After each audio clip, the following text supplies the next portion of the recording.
So, dito pala. Iniinano ko si Jenny. Eh, may trabaho na si Jenny. Dito record mo?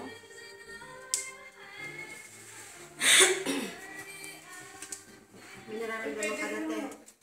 Kung may free ako, pasukan ko kaya sayang din. How many times na? 7. Diba dito kanina? Huwag ka na pumost eh. Video to. Hindi to video. Video ba? Pupopost ka. Nag-post pa naman ako. Pinost mo yung picture mo kay Madam tsaka ikaw. Sabi niya, may sumingit. Hindi, sabi ko may natin.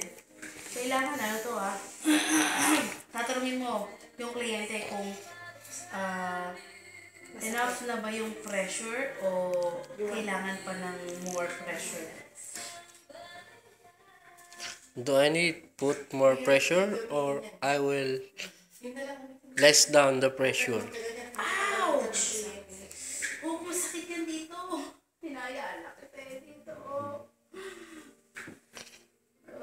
Sa ilalim, tapos sa taas, hindi na, gaanan mo yan.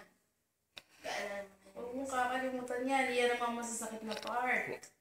Pero may pressure. Kailangan may pressure dito. Talaga may pressure You yun. need to put pressure here. Of course, here you should remove. Ito, okay na. Or release the pressure. Not immediately release. Slowly release the pressure.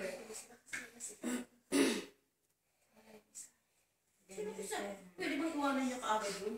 Diba? Ay, pag pumasok ko yun, iwanan niya kaagad bukas. Hindi naman ganyan, di ba? Diba?